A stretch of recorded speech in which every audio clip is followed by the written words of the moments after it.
The day that changed everything began with the sound of rushing water. Sarah Mitchell stood on her porch in Riverdale, Tennessee, watching in horror as the Cumberland River swallowed her world whole. Within hours, the home she had shared with her late husband and 3 children was gone. But sometimes, when life takes everything away, it sends an unexpected guardian. For Sarah, that guardian came in the form of Dex Harmon, a man who had long ago given up on humanity. A bounty hunter hardened by years of tracking down society's worst, he never imagined he would find redemption in the eyes of a widow and her children. This is the story of how one man's bitterness melted away when faced with a family's courage, and how sometimes the most unlikely heroes are born from the deepest tragedies. Before we jump back in, tell us where you're tuning in from, and if this story touches you, make sure you're subscribed, because tomorrow I've saved something extra special for you. The rain had been relentless for days. Sarah Mitchell glanced nervously at the old wooden clock on her kitchen wall as she prepared breakfast for her children. The weathered timepiece had belonged to her husband Jack, who had died 18 months earlier from a sudden heart attack at just 38 years old. The clock, like so many things in their modest farmhouse, was a constant reminder of him. "Mum, is the river going to flood?" 10-year-old Emma asked, her blue eyes so much like her father's, wide with concern as she sat at the kitchen table. "The news said we might need to evacuate," added 12-year-old Liam, her oldest, looking up from his cereal. Sarah forced a reassuring smile. "We're going to be just fine. This old house has weathered plenty of storms before." 6-year-old Mia, still in her pajamas decorated with cartoon unicorns, clutched her worn stuffed rabbit. "But Daddy always put the sandbags out when it rained this much." The innocent comment stabbed at Sarah's heart. Jack had always known what to do in emergencies. He had been their protector, their rock. Without him, Sarah was still learning to navigate crises on her own. "We're on higher ground than most folks," Sarah said, trying to sound confident. "But I've packed some bags just in case. Now finish your breakfast so you won't be late for school." The truth was, Sarah was worried. The forecast called for another 2 days of heavy rain, and the Cumberland River was already swollen beyond its banks in some areas. Their small farm sat a quarter-mile from the river, and while Jack had always assured her they were safe from flooding, this storm seemed different, more intense, more threatening. After dropping the children at school, Sarah stopped by Henderson's general store in town to pick up extra batteries and bottled water. The store was busier than usual, with locals stocking up on supplies. "Morning, Sarah," greeted Tom Henderson from behind the counter. His family had run the store for 3 generations in their small town of Riverdale. "Nasty weather we're having." "Morning, Tom. Any word on how bad it might get?" Tom shook his head grimly. "County's issued a flood warning. They're saying this could be the worst we've seen in 50 years. You might want to consider staying with your sister in Nashville for a few days." Sarah's sister Beth lived in the city, safely away from the river. But the thought of leaving their home, Jack's home, even temporarily, filled Sarah with dread. This was where they had built their life together, where all their memories lived. "I'll give her a call, but I think we'll be okay," Sarah replied, not entirely convinced. As she loaded supplies into her truck, the rain intensified, drumming against the metal roof like an ominous warning. Sarah couldn't shake the feeling that something terrible was coming. 40 miles away in Nashville, Dex Harmon sat in his Spartan apartment, reviewing files on his latest target. At 45, Dex had spent the last 15 years as a bounty hunter, tracking down bail jumpers and fugitives across Tennessee and the neighboring states. The job suited his solitary nature and his deep-seated distrust of people. His apartment. Walls were bare except for a map of the state, marked with pins indicating current fugitives. No family photos, no mementos, nothing to suggest the place was a home, rather than just somewhere to sleep between jobs. Dex's phone rang, interrupting his concentration. The caller ID showed it was Ray Blackwell, his contact at the bail bonds office. Harmon, Dex answered curtly. Got a new skip for you, Ray said without preamble. Dean Mercer jumped bail on armed robbery charges. Last seen heading toward Riverdale. Could be trying to leave the state via the back roads. Riverdale? Dex frowned. With all that flooding? Maybe he thinks the chaos will provide good cover. Files are in your email. Usual fee plus hazard pay considering the weather. I'll head out in an hour, Dex said, already planning his route. After the call ended, Dex opened his laptop to review Mercer's file. The man had a history of violence and was considered armed and dangerous. The bounty was substantial, enough to keep Dex comfortable for a few months. As he packed his gear, Dex listened to the local news reporting on the worsening flood conditions. Roads were being closed throughout Middle Tennessee, and evacuations had begun in several counties. Riverdale was mentioned specifically as being at high risk. Dex hesitated, considering whether to postpone the pursuit until after the storm. But experience had taught him that delays only made fugitives harder to catch. Besides, a little bad weather had never stopped him before. He holstered his Glock, grabbed his go-bag, and headed out to his black Dodge Ram. The truck was outfitted with heavy-duty tires and a winch, equipment that might prove useful in flood conditions. As he pulled out of Nashville, the rain came down in sheets, making visibility poor even with the wipers on high. The drive to Riverdale normally took less than an hour, but with the weather and road closures, Dex knew it would take significantly longer. He turned on the police scanner to monitor emergency broadcasts, listening for any mention of his target or new road closures. All residents within half a mile of the Cumberland River are urged to evacuate immediately, came a tense voice. Over the scanner. I repeat, this is not a drill. The dam cannot hold back the water much longer. Seek higher ground immediately. Dex grimaced. The situation was worse than he'd anticipated, but he pressed on, driven by the same single-minded determination that had made him one of the most successful bounty hunters in the state. By the time Sarah picked up her children from school, the situation had deteriorated dramatically. The school was closing early, and parents were arriving in a panic to collect their children. Mrs. Mitchell, the principal, Dr. Lawson, approached her as she gathered her kids. The county has issued a mandatory evacuation for your area. They're concerned about the Henderson Dam upstream. If it fails, everything along the river will be underwater within hours. Sarah felt her mouth go dry. We need to go home first, get our important papers, some clothes. There's no time, Dr. Lawson insisted. They're closing the bridge in 20 minutes. If you're not across by then, you'll be cut off. Sarah looked at her children's frightened faces and made a split-second decision. We'll be quick. Our house is on the way to the bridge anyway. Despite the principal's protests, Sarah hustled the children into her truck. The normally peaceful drive home had become treacherous, with water already covering portions of the road.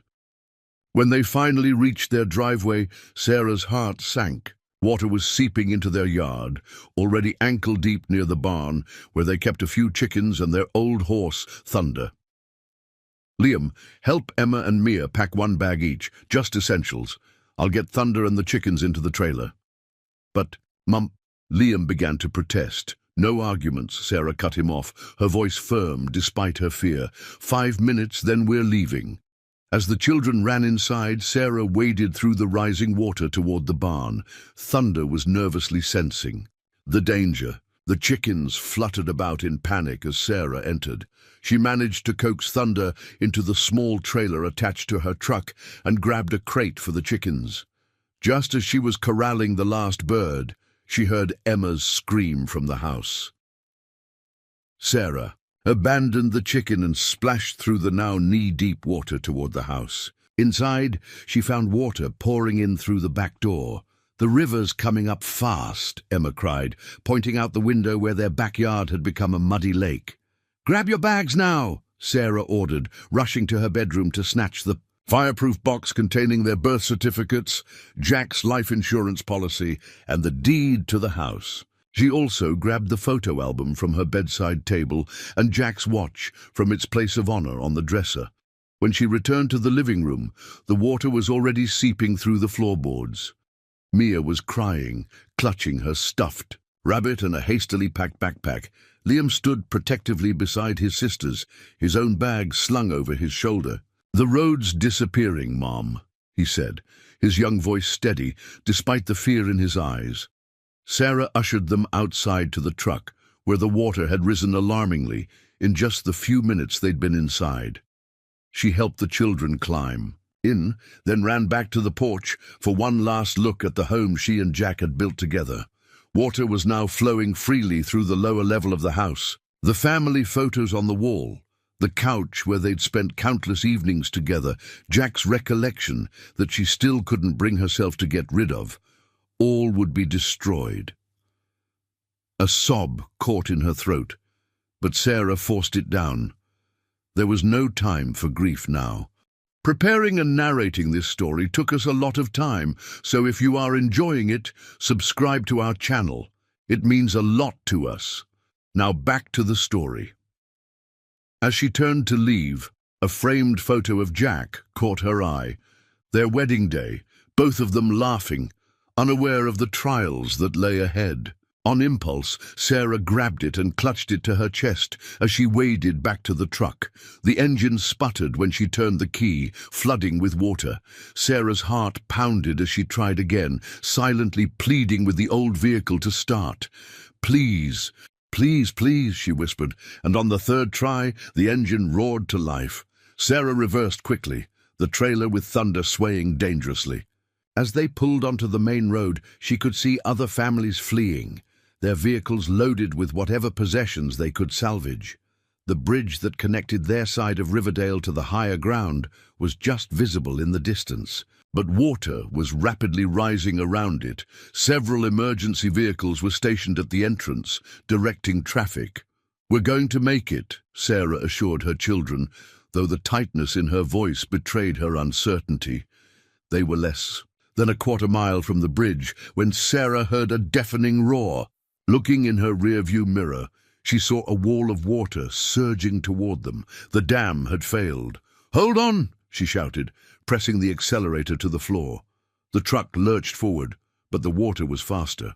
It caught them just as they approached. The bridge, lifting the rear of the vehicle. Sarah fought to maintain control as they hydroplaned toward the guardrail. Everything seemed to move in slow motion. Sarah's last thought before impact was of her children.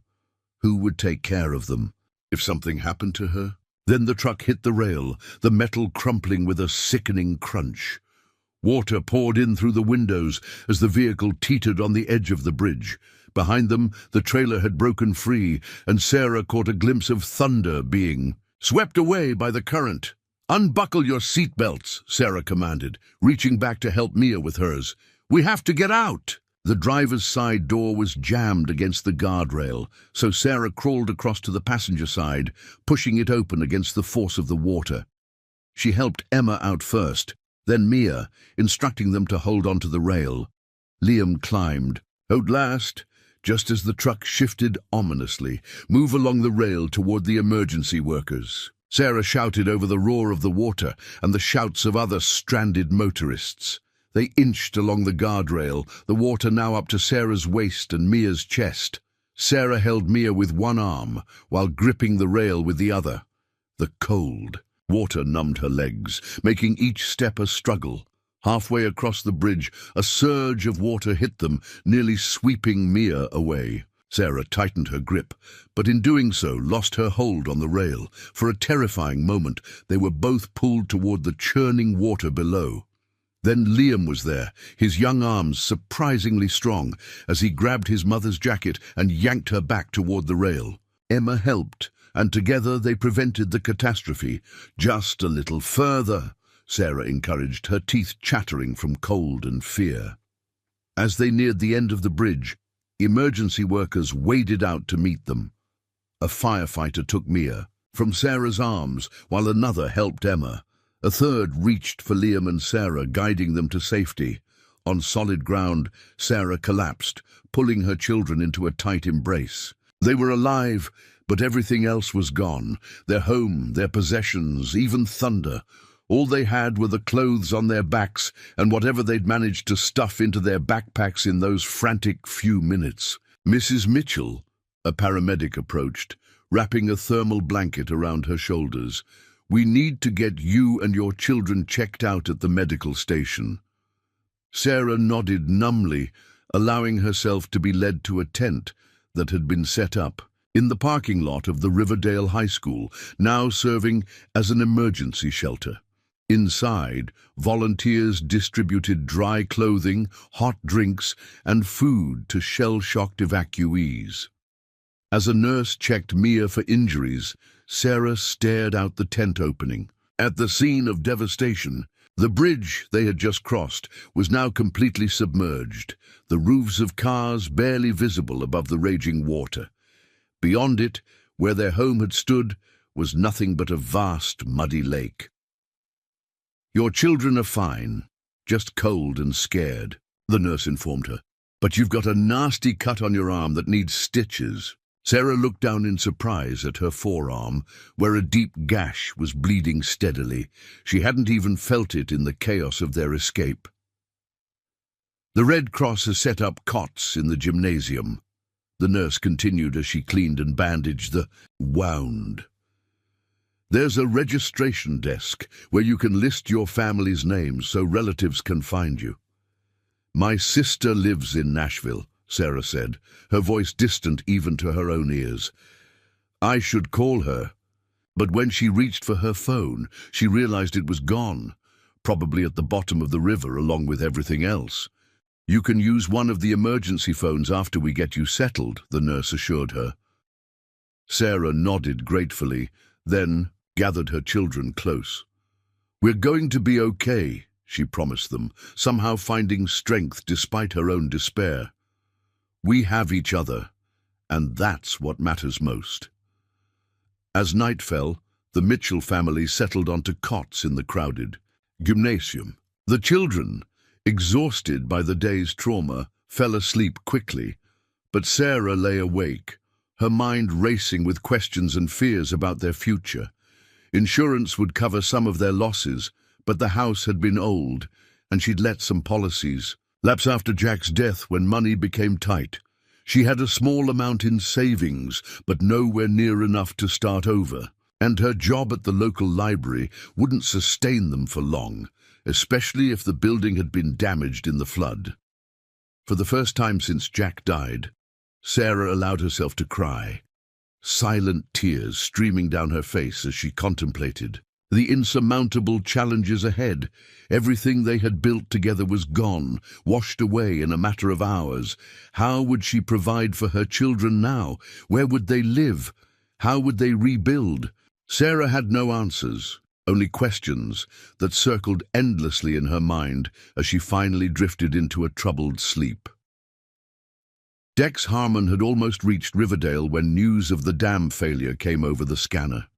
He pulled to the side of the road, watching in disbelief as a massive surge of water flowed across the valley below. The pursuit of Dean Mercer would have to wait. No bounty was worth risking his life in what was clearly becoming a major disaster. Dex was about to turn back when he saw a convoy of emergency vehicles heading toward Riverdale. Something tugged at him, a feeling he wasn't accustomed to. Concern, responsibility, whatever it was, it compelled him to follow the emergency vehicles rather than retreat. "What the hell am I doing?" he muttered to himself as he navigated around flooded sections of road.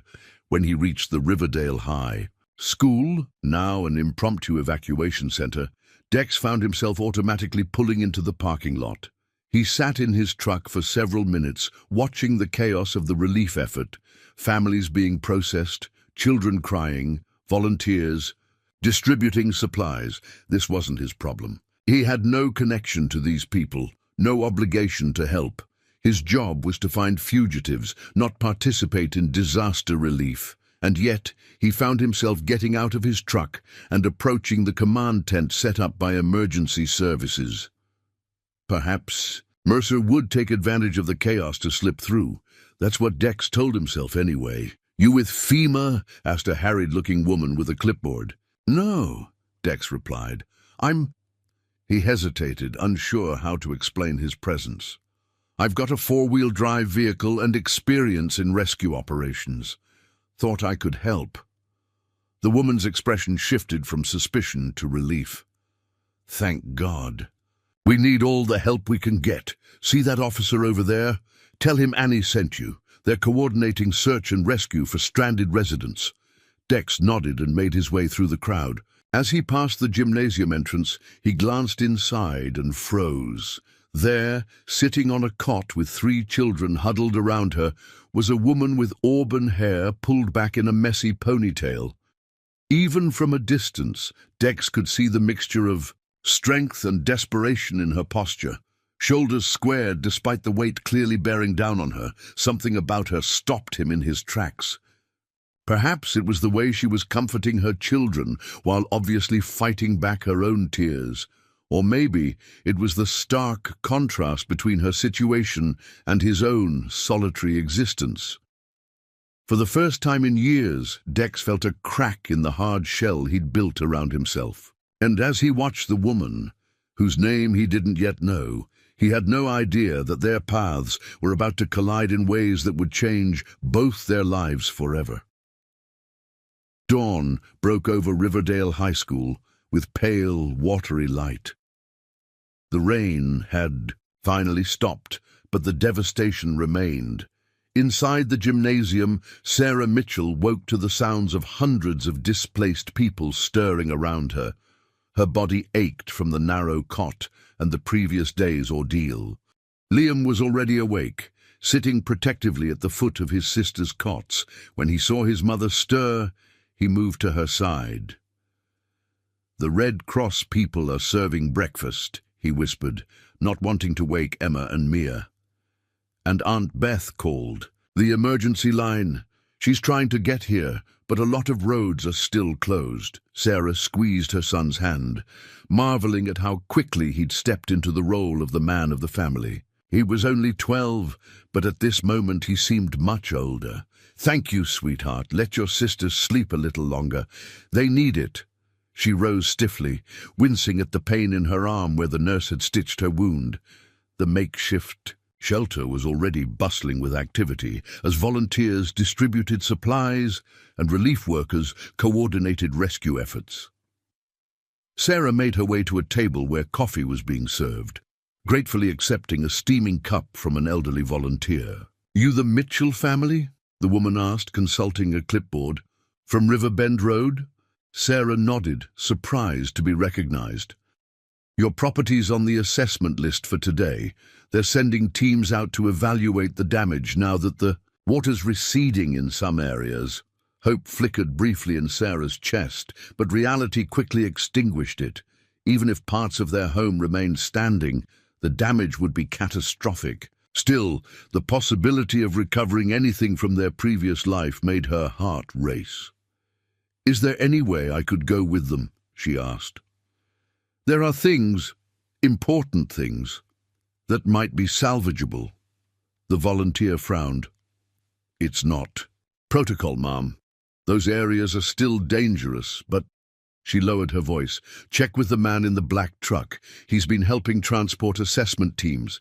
Big guy, kind of intimidating looking. Name's Harmon, I think." Sarah thanked her and returned to wake her daughters. After guiding them through a breakfast of donated pastries and fruit, she explained that she needed to speak with someone about checking on their home. "I want to come too," Liam insisted. "Not this time," Sarah said firmly. "I need you to stay with your sisters. Aunt Beth might arrive while I'm gone." Though clearly disappointed, Liam nodded. His sense of responsibility outweighed his curiosity. Sarah made her way to the parking lot, scanning for the black truck the volunteer had mentioned. She found it at the far end, an imposing Dodge Ram with mud-splattered sides and heavy-duty tires. Leaning against the hood was an equally imposing man.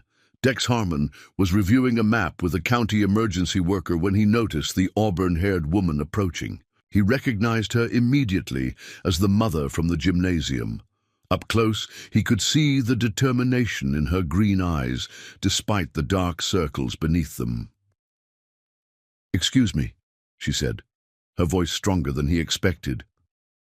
"I'm told you're helping with property assessments. I'm Sarah Mitchell. Our farm was on Riverbend Road." Dex studied her for a moment before responding. In his line of work, he'd become adept at reading people, and everything about this woman spoke of quiet resilience. "Dex Harmon," he replied, extending a calloused hand. "They're sending a team to that area in about an hour, but it's not safe for civilians." "I understand the risks," Sarah insisted, "but I need to see what's left. There are irreplaceable things. My husband's—" Her voice caught, and she took a breath before continuing. "He passed away last year. There are things of his I couldn't grab when we evacuated." The mention of a deceased husband explained the absence Dex had sensed. He was about to refuse her request when he noticed the small wedding band she still wore. Something about the gesture, her continued loyalty to a man no longer there, stirred something in him. "It's against protocol," he said gruffly. Then, after a pause, "But I'm not much for protocols. Be ready in an hour." Relief washed over Sarah's face. "Thank you. I can't, thank you." As she turned to leave, Dex called after her. "Mrs. Mitchell, it might be worse than you're expecting. The water hit that area hard." Sarah nodded, her expression grim. "I know, but I have to see it." After arranging for a volunteer to watch over her children, Sarah met Dex at his truck as promised. She had changed into donated clothes, jeans and a flannel shirt, both slightly too large for her slender frame.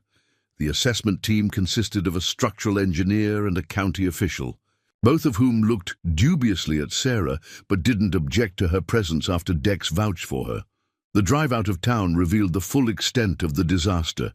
Roads were washed out, debris scattered everywhere. Houses that had stood for generations were reduced to piles of splintered wood and twisted metal. The familiar landscape had become alien, transformed by the force of the flood. As they approached Riverbend Road, Sarah leaned forward in her seat, straining to see ahead. Where the turn to her driveway should have been, there was only murky water and uprooted trees. "We'll have to go the back way," Dex said, carefully navigating around a section of collapsed roadway. "Through the Henderson property, if it's still accessible." The alternative route took them on a winding path through higher ground, eventually bringing them to a ridge overlooking what had once been Sarah's farm. The truck came to a stop, and for a long moment no one spoke. Below them, where the Mitchell family home had stood, was a scene of utter destruction. The house had been torn from its foundation, only partial walls of the first floor remaining. The barn was completely gone. Fields that had once grown corn and soybeans were now a murky lake. Sarah's hand flew to her mouth, stifling a cry. She had prepared herself for damage, but not for this complete obliteration of her home. "I'm sorry," Dex said quietly, surprising himself with the sincerity in his voice. The structural engineer shook his head grimly. "There's nothing to assess. It's a total loss." The county official made notes on his clipboard. "We'll mark it for debris removal once the water recedes further. Insurance should—" "Can we get closer?" Sarah interrupted, her voice hollow. "Dex, assess the terrain. We can try.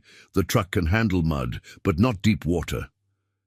They descended cautiously, the truck slipping occasionally on the muddy slope. As they drew nearer to what remained of the house, Sarah's composure began to crack. Her hands trembled in her lap. Dex parked as close as he dared, about 50 yards from the ruined structure.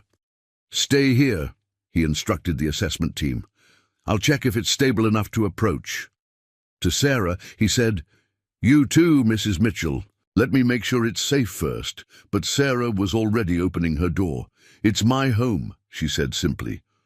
Recognizing the futility of arguing, Dex nodded. "Stay behind me. Step exactly where I step." Together, they picked their way through the muddy wasteland that had once been a front yard. Family possessions were strewn about, a waterlogged sofa cushion, a child's bicycle bent beyond repair, a kitchen chair impaled on a broken fence post. Each item they passed seemed to wound Sarah anew, but she pressed on, her jaw set determinedly. When they reached what remained of the front porch, Dex held out an arm to stop her.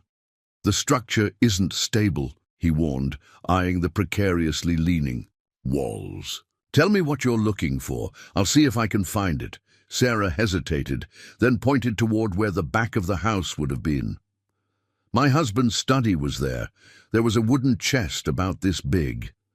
She indicated with her hands. "It has his military medals, letters, our wedding album." Dex nodded, understanding the importance of these items. "Wait here. I mean it this time." Sarah watched anxiously as Dex carefully navigated the ruins of her home. Years of tracking fugitives through difficult terrain had made him sure-footed, but even he struggled with the unstable flooring and debris. The back portion of the house had suffered less damage than the front, though it was still a scene of destruction. Dex scanned what must have been the study. Bookcases toppled, papers and books swollen with water, a desk overturned. In the corner, partially covered by a fallen section of drywall, he spotted a wooden chest that matched Sarah's description. Moving cautiously, he cleared away the debris and examined the chest. It was solidly built, the lid secured with a brass latch that had kept it closed despite the flood. As Dex lifted it, testing its weight, a sound like cracking timber came from above. He looked up to see a section of ceiling beginning to give way. In an instant, he tucked the chest under one arm and dove toward the doorway, narrowly escaping as beams and insulation crashed down where he had stood seconds before. From her position, on the lawn, Sarah cried out in alarm. But moments later, Dex emerged from the dust, the wooden chest clutched protectively against his chest. "Got it," he called, picking his way back to her. "Anything else?" Sarah stared at the chest in disbelief, then up at the man who had risked himself to retrieve it. "No," she whispered, tears filling her eyes. "No, this is enough. Thank you." As they returned to the truck, Sarah cradling the chest like a precious child, the assessment team watched with a mixture of surprise and respect. Few had seen Dex Harmon, notorious loner and hardened bounty hunter, perform such an act of compassion. Back at the high school, Dex helped Sarah carry the chest to a quiet corner of the gymnasium. Her children rushed to meet her, eager for news of their home. "Is Thunder okay?" Mia asked immediately. "Did you find him?" Sarah knelt to her youngest, daughter's level. "No, sweetheart, I couldn't find Thunder, but look what Mr. Harmon saved for us." She opened the chest, revealing its contents largely protected from the water. Jack Mitchell's military medals gleamed dully in their cases. Photo albums, while damp at the edges, had survived. Letters, sealed in plastic bags, were intact. "Dad's things," Liam breathed, reaching out to touch a medal with reverent fingers. Dex stood awkwardly to the side, uncomfortable with the family's emotional moment. He was about to slip away when Emma tugged at his sleeve. "Did you save these for us?" the 10-year-old asked, blue eyes wide. Dex cleared his throat. "Your mom told me where to look." "Are you a superhero?" Mia wanted to know, gazing up at him with genuine curiosity. A startled laugh escaped Dex, the first genuine laugh in longer than he could remember. "No, kid, not even close." Sarah rose, wiping away tears. "Mr. Harmon is a bounty hunter," she explained to her children. "He finds people who don't want to be found." "Like hide and seek?" Mia pressed. "Something like that," Dex replied, unexpectedly. Charmed by the child's innocent perspective, a commotion at the gymnasium entrance drew their attention. A woman who bore a striking resemblance to Sarah was scanning the room anxiously. "Aunt Beth!" the children cried in unison, rushing toward. Beth Mitchell gathered her nieces and nephew in a tight embrace before spotting her sister. The relief on her face was palpable as she hurried over, arms outstretched. "Sarah, thank God you're all right. I've been trying to get here since yesterday." The sisters clung to each other, both fighting tears. When they separated, Beth noticed. "Dex, who's this?" "Dex Harmon," Sarah said, her voice warm with gratitude. "He saved Jack's chest from the house." Beth's eyebrows rose slightly as she assessed the rough-looking man. "Then I owe you my thanks, Mr. Harmon. Those memories mean the world to this family." Dex nodded uncomfortably, unused to gratitude. "Just doing my job, ma'am." "You're a professional treasure hunter?" Beth asked skeptically. "He's a bounty hunter," Emma informed her aunt proudly. "He finds bad guys." Beth's expression shifted subtly, a flicker of concern crossing her features. Sarah noticed and quickly changed the subject. "Beth's come to take us to Nashville. She explained to Dex. "We'll stay with her until we figure out what's next." "You have room for 4?" Dex asked Beth, surprising himself with his concern. "We'll make it work," Beth assured him. "It's a 2-bedroom apartment, but the kids can bunk in the living room." Dex nodded, oddly relieved to know the Mitchell family had somewhere to go. He should have been returning to his pursuit of Dean. Mercer, but somehow the fugitive seemed less important now. "I should get back," he said awkwardly. "There are more assessment runs to make." Sarah stepped forward, extending her hand. "Mr. Harmon, I don't know how to thank you." Dex took her hand, surprised by the strength in her grip. "No thanks necessary, Mrs. Mitchell. Sarah," she corrected gently, "and there is. You didn't have to help us, but you did." Something in her direct gaze made Dex uncomfortable, not in an unpleasant way, but in a manner he wasn't accustomed to. It had been a long time since anyone had looked at him with anything other than fear or suspicion. "Take care of your family," he said gruffly, releasing her hand. "And good luck." With a nod to the children and Beth, he turned and strode out of the gymnasium, trying to ignore the odd sensation in his chest, a feeling of connection he hadn't experienced in years. The next few days passed in a blur for Dex. He continued, helping with rescue and assessment operations, telling himself it was only because the conditions made tracking Mercer impossible. But in truth, the bounty had become secondary to the unexpected sense of purpose he found in the relief efforts. He found himself watching for the Mitchell family whenever he returned to the high school, but they had departed for Nashville as planned. Their absence left an unexplainable void that Dex tried to ignore. On the 4th day after the flood, as Dex was loading supplies into his truck, the county sheriff approached him. "Harmon," Sheriff Dalton greeted him. "Got a minute?" Dex and the sheriff had a complicated history. As a bounty hunter, Dex sometimes operated in grey areas that law enforcement found problematic. But the disaster had temporarily erased such tensions. "What's up, Dalton? Got word about your skip, Dean Mercer." The sheriff handed Dex a printout. "Highway Patrol spotted him outside Chattanooga yesterday. Thought you'd want to know." Dex scanned. The report.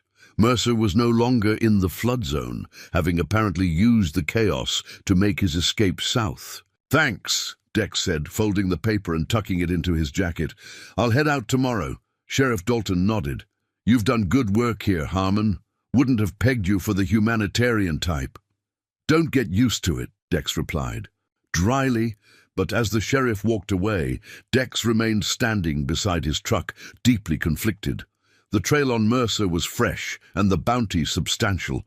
Logic dictated he should leave immediately, yet something held him back, something he couldn't quite identify. The image of Sarah Mitchell and her children kept surfacing in his mind. Their resilience in the face of complete loss had affected him in ways he hadn't anticipated. That evening, as Dex sat in his truck reviewing his maps for the journey to Chattanooga, his phone rang. The number was unfamiliar. "Harmon," he answered. Cautiously, "Mr. Harmon, it's Sarah Mitchell." Her voice was as clear and determined as he remembered, though tinged with uncertainty. Dex sat up straighter, surprised. "Mrs. Mitchell, how did you get this number?" "Sheriff Dalton gave it to me when I called the relief center. I hope that's okay." "It's fine," Dex assured her, inexplicably pleased to hear from her. "Are you and the kids settled in Nashville?" "As settled as we can be under the circumstances." She paused. "The reason I'm calling, I found something when we were going through Jack's chest, something I think might interest you professionally." Dex frowned. Professionally. There was a letter from Jack's time in the military. He served with a man named Dean Mercer.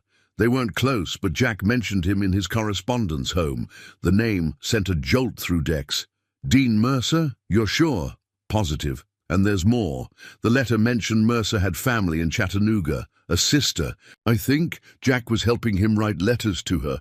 Dex's mind raced. This information could be invaluable in tracking his target. But more than that, the coincidence was startling. Of all the fugitives he could have been pursuing, it was one connected to Sarah's late husband. "That's helpful," Dex admitted. "Thank you for letting me know." "There's one more thing," Sarah continued, her voice softening. "The kids have been asking about you, especially Mia. She's decided you're her hero for saving her dad's things." Dex felt an unfamiliar warmth spread through him. "I'm no hero." "Maybe not," Sarah replied, and he could hear the smile in her voice. "But you did something heroic for us, and I never properly thanked you." "You did," Dex reminded her. "A handshake. And a few words don't seem adequate for what you risked." She took a breath. "We're staying at my sister's apartment in Nashville. If you're passing through, well, I make a decent pot of coffee, and the kids would love to see you." The invitation caught Dex off guard. People in his line of work didn't receive social invitations, especially not from respectable widows with young children. "I'm actually heading to Chattanooga tomorrow," he found himself saying. "Nashville's on the way." "Then stop by," Sarah encouraged. "Just for coffee, no pressure." After getting the address, Dex ended the call and sat staring at his phone. The sensible course of action was to focus on tracking Mercer. Distractions could cost him the bounty. And yet, the prospect of seeing Sarah and her children again filled him with an anticipation he hadn't felt in years. The realization was both alarming and strangely exhilarating. As night fell over the flood-ravaged town, Dex made a decision. He will stop in Nashville tomorrow, just for coffee, just to get more information about Mercer's sister. But deep down, he knew his reasons went beyond professional interest.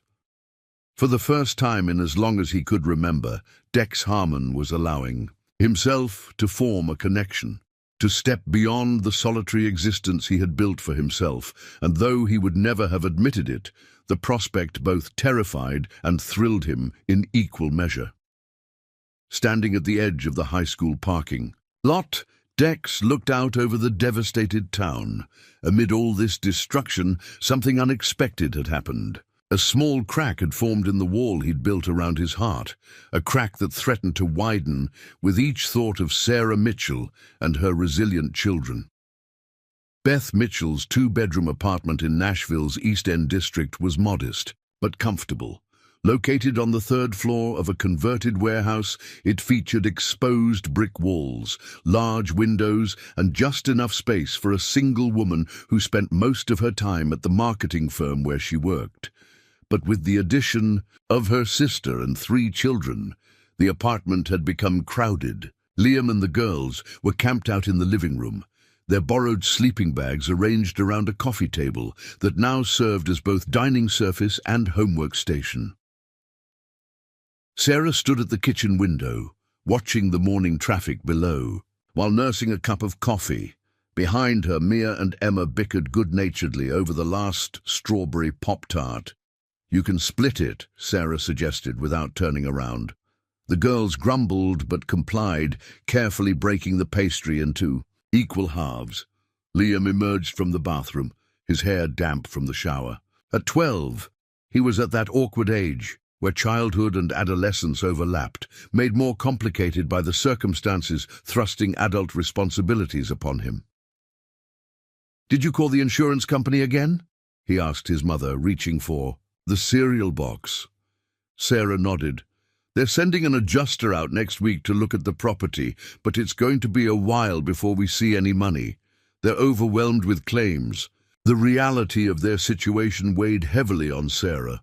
The family had been in Nashville for 3 days, and while Beth was gracious about sharing her space, the arrangement couldn't last.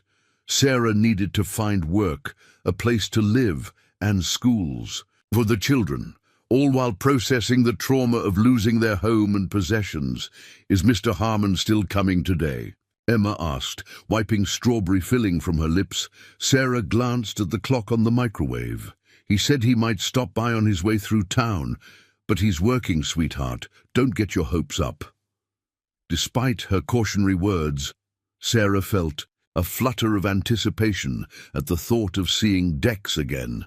There was something about the gruff bounty hunter that intrigued her, a depth beneath his hardened exterior that she'd glimpsed when he risked himself to save Jack's chest. "I made him a thank you card," Mia announced, holding up a colorful construction paper creation adorned with glitter glue and markers. "Miss Carroll at the shelter gave me the supplies." Sarah smiled, examining her daughter's artwork. "It's beautiful, honey. I'm sure he'll love it." "Do bounty hunters like glitter?" Liam asked skeptically, earning him a glare from his youngest sister. "Everyone likes glitter," Mia insisted, with the absolute conviction of a 6-year-old. The buzzer from the building's entrance interrupted their breakfast routine. Beth, already dressed for work in a tailored blazer and pencil skirt, answered the intercom. "Yes? Oh, yes, come on up. 3rd floor, apartment 312. She turned to Sarah with raised eyebrows. "Your bounty hunter is here." "He's not my bounty hunter," Sarah corrected, suddenly conscious of her appearance. She was wearing borrowed jeans and one of Beth's old university sweatshirts, her hair pulled back in a simple ponytail. She hadn't expected Dex to arrive so early. Mia rushed to the door, card in hand, waiting impatiently for their visitor. When a knock finally came, she yanked the door open before anyone could stop her. Dex Harmon stood in the hallway, looking somewhat out of place in his rugged clothing and well-worn leather jacket. He held a small cardboard box in one hand and a paper bag in the other. At the sight of Mia beaming up at him, his stern expression softened slightly. "Mr. Harmon," the little girl exclaimed, "I made you this." She thrust the glitter-covered card toward him. Dex carefully balanced his items to accept the card. "Thank you," he said, examining the artwork with appropriate seriousness. "It's very sparkly."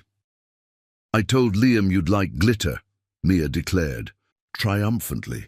Sarah appeared behind her daughter, a smile playing at her lips. "Good morning, Mr. Harmon. Please come in. Don't mind the chaos." Dex stepped into the apartment, taking in the cramped quarters and makeshift sleeping arrangements. With a quick glance, the Mitchell children watched him with varying degrees of curiosity, while Beth observed from the kitchen, clearly evaluating this unusual visitor. "I brought donuts," Dex said, holding up the paper bag. "And this." He extended the box to Sarah. "Found it downstream from your property. Thought it might be yours." Sarah took the box with a questioning look and opened it. Inside was a framed photograph. The glass cracked, but the image still visible. Sarah and Jack on their wedding day. The same photo she had impulsively grabbed before fleeing their flooding home, only to lose it in the chaos of their escape from the bridge. "How did you—" she began, her voice catching. "County cleanup crew found it about a mile downstream. I recognized you both." Dex shifted uncomfortably under the intensity of her gaze. "The frame's damaged, but the picture's okay." Sarah traced a finger over the cracked glass, over Jack's smiling face. "Thank you," she whispered. "I thought it was gone forever." Beth cleared her throat, breaking the moment. "I'm Beth Mitchell, Sarah's sister. We didn't properly meet at the shelter." She extended a hand, which Dex shook. "Thank you for what you did for my family. Just happened to be in the right place," Dex replied modestly. "Well, I wish I could stay for donuts, but I'm already late for work." Beth gathered her purse and keys. "Sarah, don't forget your appointment with the FEMA representative at 2. And kids, be good for your mom." She gave her sister a meaningful look before departing. "Nice to meet you, Mr. Harmon." After Beth left, an awkward silence fell over the apartment. Dex remained standing near the door, clearly uncertain about his place in this domestic setting. "Coffee?" Sarah offered, placing the wedding photo carefully on a shelf. "And please, call me Sarah." "Dex," he replied with a nod. "And yes, coffee would be good." As Sarah busied herself in the kitchen, Emma approached Dex cautiously. "Are you still hunting bad guys?" she asked. Dex nodded. "That's my job." "Is that why you have a gun?" The girl continued, pointing to the subtle bulge under his jacket. "Emma!" Sarah called from the kitchen, mortified. "It's okay," Dex assured her. "To Emma," he said. "Yes, that's part of the reason.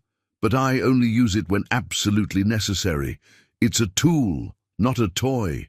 "Mom says guns are dangerous," Liam chimed in, curious despite his attempt to appear unimpressed by their visitor. "Your mom's right," Dex agreed. "They're very dangerous in the wrong hands. That's why I have extensive training and proper licenses." Sarah returned with 2 mugs of coffee, impressed by Dex's patient handling of her children's questions. "All right, enough interrogation. Mr. Haar, Dex is our guest, not a suspect. But we want to know about the bad guy he's chasing." Mia protested, climbing onto the couch. "Is he scary?" Dex accepted the coffee with a grateful nod. "The man I'm looking for broke the law, but most people who do that aren't movie villains. They're regular people who made bad choices." Sarah was struck by the unexpectedly nuanced response. Most people in Dex's profession, she imagined, would paint their targets as irredeemable criminals. His perspective suggested a deeper understanding of human nature than his gruff exterior implied. "Do you have information about his sister?" Dex asked, steering the conversation away from the children's questions. Sarah nodded. "Let me get Jack's letter." While she retrieved the chest from the bedroom, Liam convinced his sisters to enjoy their donuts at the coffee table, giving the adults some space to talk. Sarah returned with a worn envelope and sat beside Dex at the small dining table. "Jack served with Mercer in Afghanistan," she explained, removing a handwritten letter from the envelope. "They weren't close, friends, but they were in the same unit for a few months in 2013. Dex listened intently as Sarah pointed out the relevant passages in her late husband's letter. Jack Mitchell had mentioned helping Mercer write to his sister in Chattanooga, a woman named Elaine Mercer Davies, who operated a small bookstore. "This is incredibly helpful," Dex said, making notes on his phone. "Most skips run to the family eventually, especially when they're desperate." "What will happen to him when you find him?" Sarah asked quietly. Dex looked up from his notes, sensing her concern. "He'll go back to jail to await trial. After that, it depends on the judge and the evidence." He hesitated, then added, "I don't decide their fates, Sarah. I just bring them back to face the consequences of their actions." The sincerity in his voice reassured her. "I know. Jack always believed in second chances. He said war taught him how thin the line is between right and wrong sometimes." Dex nodded thoughtfully. "Your husband sounds like he was a wise man." "He was," Sarah agreed, a small smile touching her lips at the memory. "Not perfect, but good. Honorable." A comfortable silence fell between them, broken only by the sounds of the children chatting over their donuts. Dex found himself studying Sarah's profile, the determined set of her jaw, the quiet strength evident in her posture despite all she'd endured. "How are you really doing?" he asked suddenly.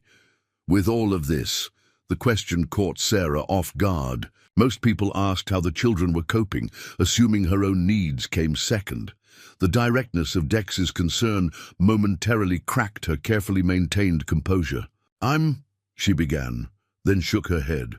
Honestly, I'm terrified. The insurance will only cover a fraction of what we lost. I have no job, no home, and 3 children depending on me. Beth is wonderful, but we can't stay here indefinitely. Dex listened without interrupting, giving her the rare gift of his full attention. I keep telling the kids everything will be okay, Sarah continued, her voice lower now, but I'm not sure how to make that true. After Jack died, I thought we'd face the worst life could throw at us. I was wrong. She looked up, embarrassed by her candor. I'm sorry. You didn't come here for my problems. Don't apologize, Dex said simply. You're one of the strongest people I've met, Sarah Mitchell. Most would have crumbled under half of what you're carrying. The unexpected compliment brought warmth to Sarah's cheeks. I don't feel strong. That's usually how it works, Dex replied with the hint of a smile. The strongest people rarely recognize their own strength. From the living room, Mia called out, Mom, Liam won't let me have the last donut even though he already had 2. Sarah sighed, the moment broken. Duty calls. As she mediated the donut dispute, Dex found himself observing the family interaction with an unfamiliar longing. There was something genuinely appealing about the chaos of the Mitchell household, the bickering, the laughter, the unquestioning, love that bound them together despite their circumstances. His own childhood had been devoid of such warmth. Raised by a father whose grief over his mother's death had hardened into bitterness, Dex had learned early to rely only on himself. His adult life had continued that pattern, with relationships brief and superficial. Yet here was Sarah, widowed and homeless, still creating security and love for her children amid devastating loss. It challenged something fundamental in Dex's worldview. When Sarah returned to the table, Dex had made a decision. I should get on the road if I want to reach Chattanooga by afternoon, Sarah nodded, trying to hide her disappointment at his imminent departure. Of course, thank you for stopping by and for the photo. You have no idea what that means to me. It was nothing, Dex insisted, rising from his chair. To his surprise, the Mitchell children gathered around him. Are you leaving already? Emma asked, pouting slightly. Will you come back? Mia added, tugging at his jacket. Even Liam looked disappointed. You didn't tell us any bounty hunter stories. Dex found himself at a loss for words. In his nomadic existence, people rarely asked him to stay, let alone return. Mr. Harmon has work to do, Sarah explained to her children. But maybe he'll visit us again someday, if his travels bring him back to Nashville. Actually, Dex said, the words emerging before he could overthink them, I have a property outside Nashville. A cabin my grandfather left me. I don't use it. Much, but it's furnished. Basic but livable, with 3 bedrooms, well water, some land around it. Sarah stared at him, uncomprehending. That's nice? What I mean is, Dex continued, unusually uncertain, you and the kids could stay there. Until you get back on your feet. No rent, he added hastily. It's just sitting empty most of the time anyway. The offer hung in the air between them. Sarah's expression shifted from confusion to disbelief. That's incredibly generous, she finally managed. But we couldn't possibly. Why not? Dex challenged. It makes sense. You need a place to stay that's not your sister's crowded apartment. I have a place sitting empty. Simple logistics. He presented it as a practical arrangement, but they both recognized it was far more significant than that. It was a gesture of trust, of connection, foreign territory for a man who had spent his adult life keeping others at arm's length. I'd need to see it first, Sarah said cautiously. Make sure it's suitable for the children. Of course, it's about 40 minutes outside the city, rural but not too isolated. Dex pulled a set of keys from his pocket and separated one from the ring. The address is on the tag. Check it out while I'm in Chattanooga. If it works for you, it's yours for as long as you need it. Sarah accepted the key, their fingers brushing momentarily. "Why are you doing this, Dex?" The question was direct, her gaze searching. Dex considered deflecting but found himself answering. "Honestly, because someone did it for me once, when I was a kid after my mom died. A neighbor took us in for a while when my dad was struggling. It was more personal information than he'd shared with anyone in years. Sometimes people need a bridge to get from one place in life to another." Sarah nodded, understanding the significance of what he was offering. "Thank you. We'll take good care of it." "I know you will." Dex turned to the children. "Be good for your mom. Maybe when I get back, I'll tell you some of the less dangerous bounty hunter stories." Mia beamed. "Promise?" "Promise," Dex replied, surprising himself with how much he meant it. As Sarah walked him to the door, he added quietly, "There's a shed on the property with some tools. Basic stuff, but enough to make repairs if needed. Help yourself to whatever's there." "I don't know how to thank you," Sarah said as they reached the door. "You already did," Dex replied simply, "by trusting me with your husband's letter. That information will help me find Mercer." With a final nod to Sarah and a wave to the children, Dex departed, his steps lighter than when he'd arrived. As he descended the apartment building stairs, he recognized the unfamiliar sensation in his chest, hope mixed with a touch of apprehension. For the first time in decades, Dex Harmon had allowed himself to form a connection. He had offered a piece of himself, his grandfather's cabin, a place he had intentionally kept separate from his turbulent life as a bounty hunter. A sanctuary of sorts, now extended to Sarah and her children. The implications should have terrified him. Instead, as he climbed into his truck and programmed the Chattanooga address into his GPS, Dex felt oddly at peace with his decision. Whether it was wisdom or folly remained to be seen, but the die was cast. As he pulled away from the curb, Dex glanced in his rearview mirror. Sarah stood at the apartment window, watching him leave. Their eyes met briefly across the distance, and Dex felt the weight of their unspoken understanding. They were two wounded souls, each carrying their own burdens, yet somehow finding strength in an unexpected connection. With a final nod, he turned his attention to the road ahead. Chattanooga awaited, and with it, Dean Mercer. The familiar rhythm of the hunt beckoned, but for the first time in years, Dex found himself equally focused on what and who awaited his return. The bookstore was tucked between a laundromat and a small cafe on a quiet street in downtown Chattanooga. Davies Books and Brew read the hand-painted sign, with Esther 2015 in smaller letters beneath. Through the window, Dex could see shelves of books and a small counter where coffee was served. After 3 hours of surveillance, he had yet to spot Dean Mercer. The store was operated by a woman in her 30s who matched the description of Elaine Mercer Davies. She moved efficiently between customers, recommending titles and preparing coffee with practiced ease. Dex remained in his truck, parked across the street, with a clear view of both the store's entrance and the alley that led to its back door. Patience was essential in his line of work. Fugitives made mistakes when they felt safe, when they believed the pursuit had cooled.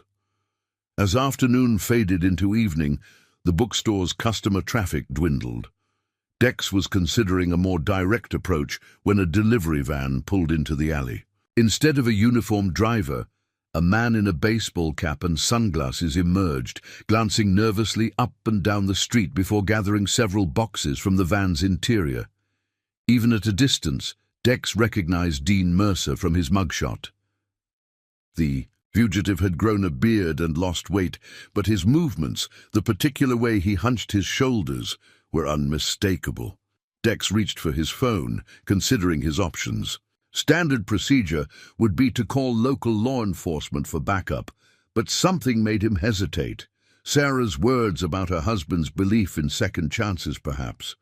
Or maybe his own growing weariness with the endless cycle of capture and incarceration that defined his profession. Through his zoom lens, Dex watched as Elaine greeted her brother at the back door. She looked tired, but relieved to see him, accepting the boxes, likely supplies for the store, with a grateful smile. Their brief interactions spoke of a genuine familial bond, not the reluctant harboring of a dangerous criminal. Dex set down the camera and drummed his fingers on the steering wheel, weighing his next move carefully. He had found his target, as he always did. But for the first time in his career, capturing the fugitive didn't feel like the unequivocal victory it usually did. As twilight settled over Chattanooga, Dex Harmon faced an unprecedented dilemma. The path forward, once so clear, had become complicated by his evolving perspective, a perspective undeniably influenced by his encounter with Sarah Mitchell and her resilient family. Night had fallen over Chattanooga as Dex continued his surveillance of Davy's Books and Brew. The lights inside dimmed as Elaine closed up shop, flipping the sign on the door to closed and beginning her end-of-day routine. Her brother, Dean Mercer, had disappeared into the back room and hadn't emerged. Dex's phone vibrated with an incoming text. He glanced down to see Sarah's name on the screen, a small jolt of surprise passing through him. He'd given her his number for emergencies, not expecting her to use it so soon. "We visited the cabin today. It's perfect. The kids are already fighting over bedrooms. Are you sure about this?" A second text followed immediately. "Sorry to bother you while you're working." Dex found himself smiling slightly at the apology. In his world, text messages typically meant trouble. A bail bondsman with a new assignment, a tip about a fugitive, or a complication with a capture. "Not bothering me," he typed back. "Glad it works for you. I'm sure." As he sent the reply, movement at the bookstore caught his attention. Elaine was exiting through the front door, locking up behind her. She wore a coat now and carried a large purse, but there was no sign of her brother. Dex frowned, scanning the building carefully. The back door remained closed, no lights visible. Through the rear windows, had Mercer slipped out somehow, or was he staying in the store overnight? His phone vibrated again. "The children want to know if you caught the bad guy yet." The question landed like a stone in Dex's stomach. For decades, his world had been clearly defined. Bail jumpers were targets to be apprehended, contracts to be fulfilled. But Sarah's question, innocently relaying her children's curiosity, complicated matters, especially after what he'd witnessed. Between Mercer and his sister, "Not yet," he responded simply. After a moment's hesitation, he added, "How are the kids settling in?" The inquiry felt foreign to him. Small talk wasn't his forte, yet he found himself genuinely interested in the answer. As he waited for her response, Dex turned his attention back to the bookstore. Elaine had walked to a small blue sedan parked down the street and was now driving away. Dex briefly considered following her, suspecting she might lead him to Mercer if he wasn't staying at the store. But something held him back. His phone lit. Up with Sarah's reply. They're excited about the space after being cooped up in Beth's apartment. Mia loves the porch swing. Liam is inspecting every inch of the shed tools like he knows what he's looking at. Emma found a bird's nest in the oak tree and is researching what kind of bird it belongs to. It feels good to see them acting like kids again. The message painted a vivid picture, one that tugged at something long dormant in Dex. His grandfather's cabin had stood largely empty since the old man's passing 15 years ago. Dex maintained it and occasionally used it as a retreat between jobs, but it had never felt like home, just another property, another asset. The thought of it filled with children's voices, with life and purpose, stirred mixed emotions. Satisfaction that the space was being used as his grandfather would have wanted, but also a strange sense of longing for something he'd never really had, a normal family life. "The property has good bones," he texted back. Grandfather built it to last. Just as he sent the message, a light flickered on in the back room of the bookstore. Through the window, Dex could make out a shadowy figure moving around. Mercer had remained inside after all. This was his moment. The fugitive was contained, likely preparing to bed down for the night. Protocol dictated that Dex call local law enforcement for backup, then move in to make the capture while Mercer was cornered. Yet he hesitated, his finger hovering over the phone's screen. The conversation with Sarah had disrupted his focus, introducing unwelcome complexity into what should have been a straightforward apprehension. With a frustrated sigh, Dex set his phone aside and reached for his binoculars. Through them, he observed Mercer making up what appeared to be a cot in the back room of the store. The man moved with the caution of someone accustomed to looking over his shoulder, checking the locks on the door repeatedly before settling down. Another. Text from Sarah arrived. Mia wants to know if your cabin has ghosts. Apparently, the creaking is suspicious. Despite the tension of the moment, Dex felt his lips quirk upward. Tell her it's just an old house talking to itself. No ghosts, I checked personally. The exchange felt surreal, discussing childish concerns about ghosts while conducting surveillance on a wanted fugitive. These two worlds were never meant to intersect, yet here they were, colliding in the most unexpected way. Dex made a decision. He would wait until morning to approach Mercer. The fugitive wasn't going anywhere tonight, and Dex wanted a clearer picture of the situation before making his move. There was more to this story than the bail-jumping charge suggested, and Sarah's connection to it, however tangential through her late husband, warranted further investigation. Going to be late at night, he texted Sarah. We'll check in tomorrow. Her response came quickly. Be safe, and thank you again for the cabin. It already feels more like home than Beth's apartment did. Home. The word lingered in Dex's mind as he settled in for a long night of surveillance.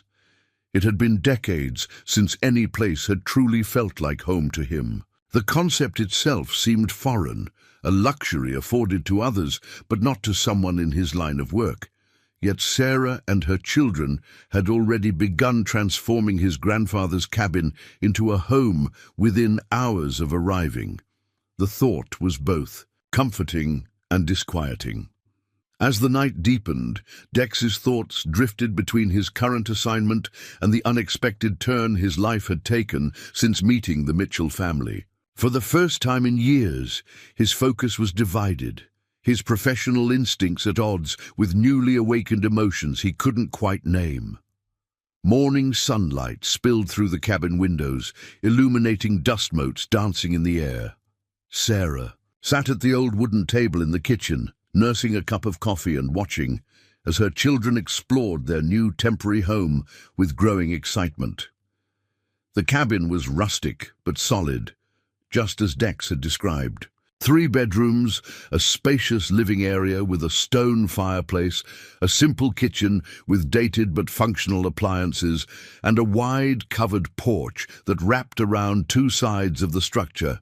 The furnishings were minimal, mostly items that appeared to have belonged to Dex's grandfather, but comfortable. What struck Sarah most was the sense of peace that permeated the property. Set back from the main road and surrounded by mature trees, the cabin offered a privacy and quietude that felt healing after the chaos of the flood and the cramped quarters of Beth's apartment. "Mom!" Emma called from outside. "Come see what I'm found in the garden." Sarah set down her coffee and stepped onto the porch. Behind the cabin, a fenced area contained what had once been a vegetable garden, now overgrown but still showing signs of former organization. Emma stood beside a weathered wooden structure. "It's a beehive box," her daughter explained excitedly. "But there aren't any bees anymore. Could we maybe get bees? My science teacher says they're important for the environment." Sarah smiled at Emma's enthusiasm. "Let's settle in first before we start raising bees, honey. But we could grow vegetables again," Emma persisted. "And flowers for the bees? It would help save money on groceries." The practicality touched Sarah. At 10 years old, Emma was already thinking about family finances, aware of their precarious situation, even as she found joy in their new surroundings. "That's a wonderful idea," Sarah agreed. "We'll make a garden, plan together." Nearby, Liam was examining the shed that Dex had mentioned. It was larger than Sarah had expected, almost a small barn, filled with neatly organized tools hanging from pegboards. A workbench ran along one wall, and shelves held cans of paint, coils of rope, and various building materials. "Mom, look at this!" Liam called, pointing to a corner where several fishing rods stood propped against the wall.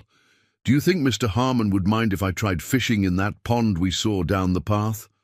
"I'm sure he wouldn't mind, but let's ask him when he gets back," Sarah replied, touched by her son's consideration. Despite his eagerness, Liam was careful to respect boundaries, a maturity beyond his years that made Sarah both proud and a little sad. Children his age shouldn't have to be so mindful of others' property, so aware of their place as guests in someone else's space. Mia emerged from the cabin, clutching her stuffed rabbit.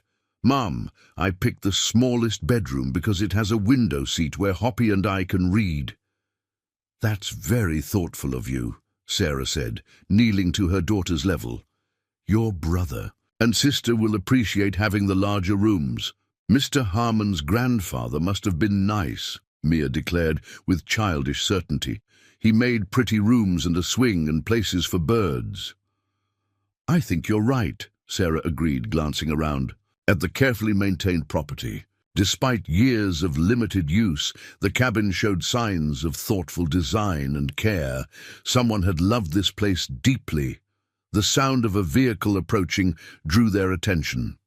Sarah tensed momentarily, still hypervigilant after the trauma of the flood, but when a familiar black truck appeared on the gravel driveway, relief washed over her.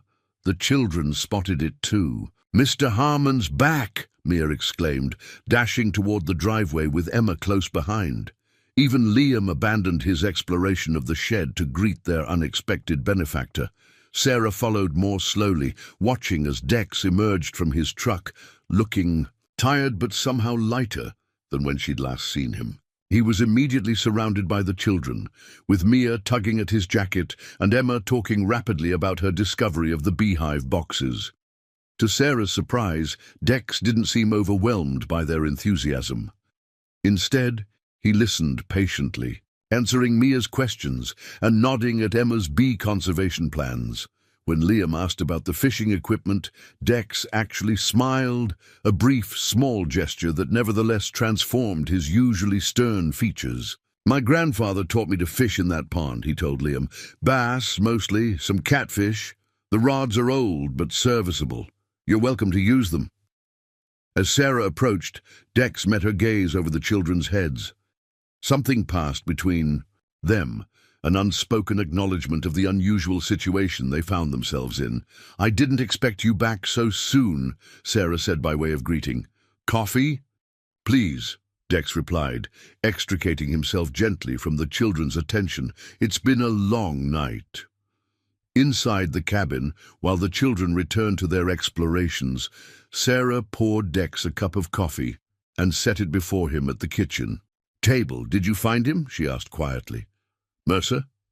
Dex nodded, wrapping his hands around the mug.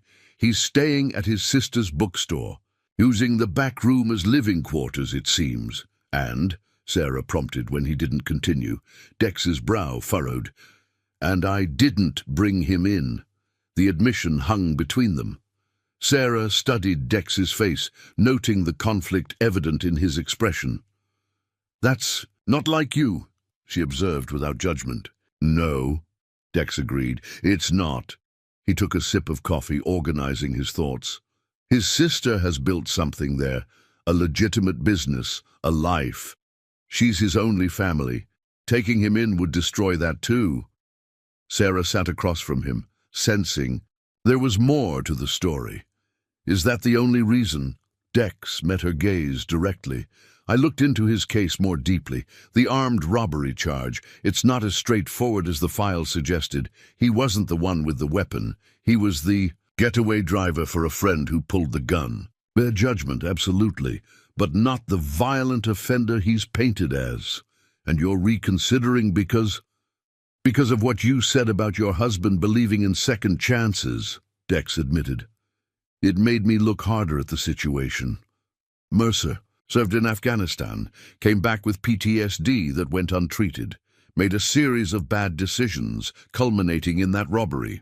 But since jumping bail, he's been helping his sister build her business. No further criminal activity that I can find. Sarah absorbed this information, impressed by Dex's thoroughness and his willingness to see beyond the black and white parameters of his assignment. "What will you do?" she asked. Dex ran a hand through his short hair, a gesture of rare uncertainty. "I'm not sure yet. I've got calls into some contacts, seeing if there's a way to negotiate his surrender under more favorable terms. Maybe get the charges reduced in exchange for his voluntary return." "That's more involvement than your job typically requires," Sarah observed. "Yeah," Dex agreed with a wry smile. "My bail bondsman won't be thrilled about the delay, but something about this case—" He trailed off, then admitted, "Something about meeting you and your kids has me thinking differently." The candid acknowledgement warmed Sarah. Before she could respond, Mia burst into the kitchen. Mom, there's a turtle by the pond, a real one. Can we feed it? What do turtles eat?" Sarah smiled apologetically at Dex. The exciting life of a 6-year-old. Everything is an emergency. "Lettuce," Dex said to Mia. "Turtles like lettuce and small pieces of fruit. My grandfather used to feed the ones that lived in the pond." Mia's eyes widened. "You know about turtles too? Are you smart about everything?" Dex chuckled, the sound rusty as if long unused. "Definitely not. But I spent summers here as a kid. Learned a lot from my grandfather." "Will you show me how to feed the turtle?" Mia asked, her expression hopeful. Dex glanced at Sarah, silently seeking permission. When she nodded, he rose from the table. "Let's see if we can find that old turtle. He's probably ancient by now, if it's the same one." As they headed outside, Liam and Emma joined the expedition, eager to participate in the turtle-feeding adventure. Sarah watched from the porch as Dex led her children down the path to the pond, pointing out features of the property along the way. The sight was unexpected and oddly moving. The hardened bounty hunter surrounded by her children, making time for their curiosity despite his own pressing concerns. It revealed a side of Dex Harmon that few people likely ever saw, a gentleness beneath the tough exterior. Sarah's thoughts turned to Jack.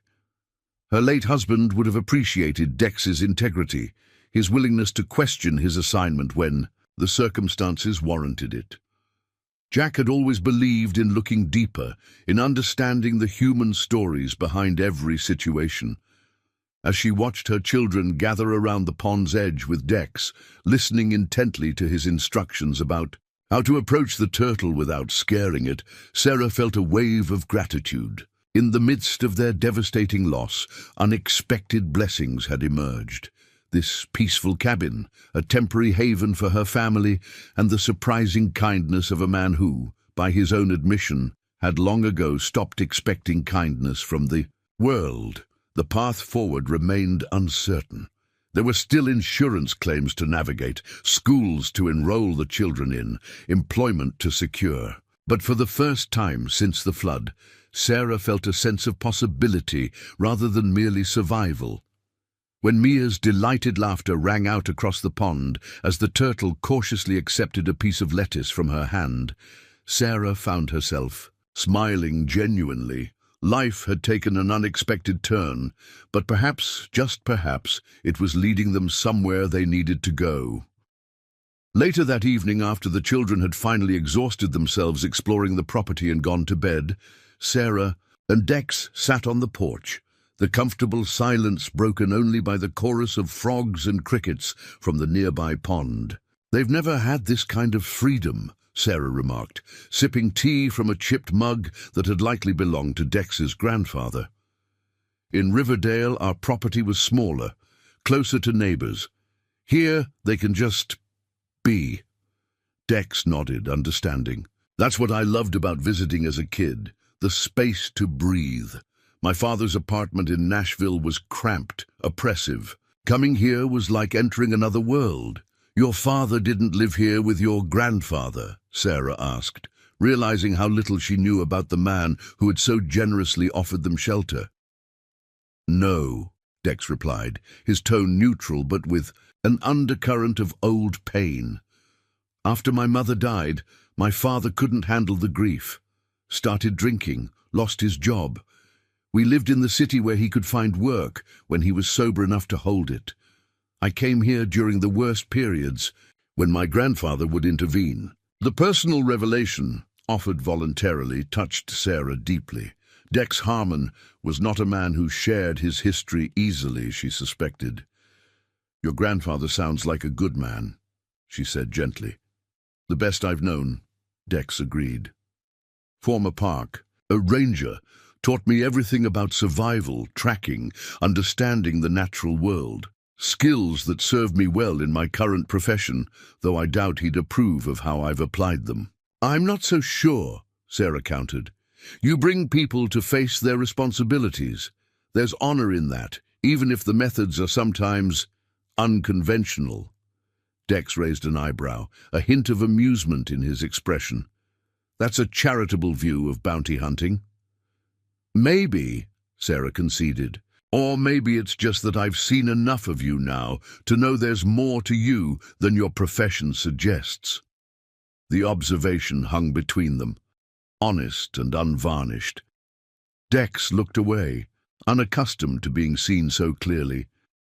Your husband, he said after a moment, changing the subject. Jack, what was he like? The question was unexpected but not unwelcome. Sarah rarely had opportunities to speak about Jack with someone who hadn't known him. Kind, she said immediately, genuinely kind, without expecting anything in return. Funny, he could always make the kids laugh, even on the worst days. Stubborn when he believed in something. She smiled at a memory. We met in college. I was pre-law. Determined to change the world through legislation. He was studying agricultural science, convinced that feeding people was more important than arguing over policies. Smart man, Dex commented. He was, Sarah agreed. When we moved to Riverdale and bought the farm, I thought he was crazy. What did either of us know about farming? But he studied, worked with local farmers, learned everything he could. By our third year, the farm was actually turning a profit. And after he died, you kept it going, Sarah nodded. Had to.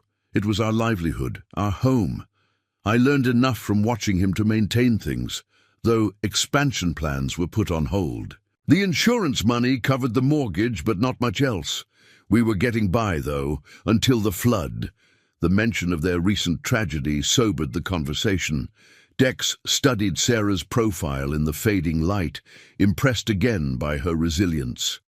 No, he said carefully. There's no rush for you to leave here.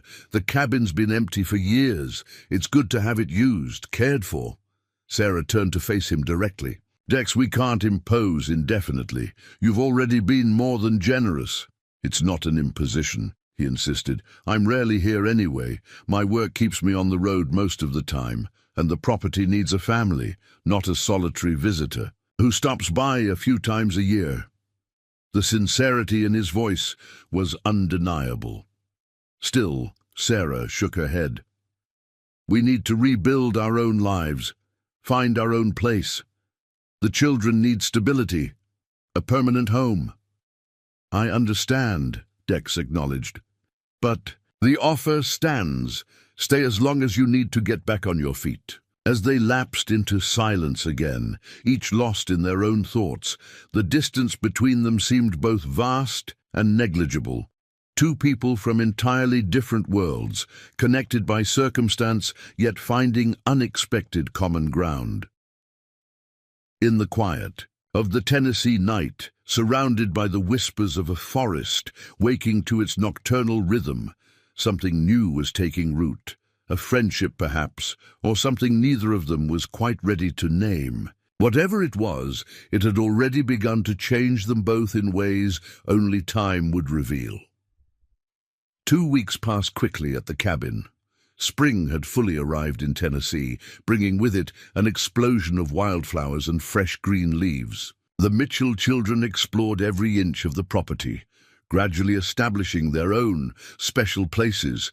Emma by the pond, sketching the wildlife, Liam in the shed, tinkering with tools, and Mia on the porch swing with her books and stuffed animals. Sarah had settled into a routine as well, rising early to enjoy the quiet before her children awoke, tackling the endless paperwork associated with their insurance claims and searching online for employment opportunities in the area. The rural location presented challenges for job hunting, but the peace it offered her family made the longer commute worthwhile. Dex had been notably absent since his brief return from Chattanooga. He'd stayed only one night before departing again, mentioning vaguely that he had business to attend to regarding the Mercer case. His communication since then had been sporadic, brief text messages checking that everything was functioning properly at the cabin, responding to Sarah's updates about minor repairs Liam had helped her complete. The distance wasn't surprising. To Sarah, Dex was clearly a solitary man unaccustomed to close connections. What did surprise her was how often she found herself thinking about him, wondering where he was and what he was doing. The children asked about him daily, especially Mia, who had decided that Mr. Harmon was their guardian angel disguised as a bounty hunter. On this particular morning, Sarah sat at the kitchen table, reviewing her latest insurance correspondence, when her phone rang. The caller ID showed Beth's name. "Hey, sis," Sarah answered, balancing the phone between her ear and shoulder as she continued sorting papers. "How's cabin life treating you?" Beth asked cheerfully. "The kids still love their rural adventure?" "They're thriving," Sarah replied honestly. "It's like they needed this space to process everything that happened. Liam's been helping fix things. Around the property, he replaced some broken porch boards yesterday. Emma's filling sketchbooks with drawings of plants and animals. Even Mia seems less anxious. And their mysterious benefactor? Any more appearances from the brooding bounty hunter?" Sarah could hear the skepticism in her sister's voice. Beth had made her reservations about Dex clear from the beginning, concerned about a single mother and 3 children, accepting charity from a virtual stranger with a questionable profession. "He's been away on business," Sarah said neutrally, "but he checks in regularly to make sure we have everything we need." Beth hummed non-committally. "Well, I'm calling with some potentially good news. Remember Marcus Wilson from the University Alumni Office? He mentioned his brother-in-law manages the Franklin County Library, and they're looking for someone with your qualifications. It's about 30 minutes from where you are now." Sarah straightened, her interest piqued.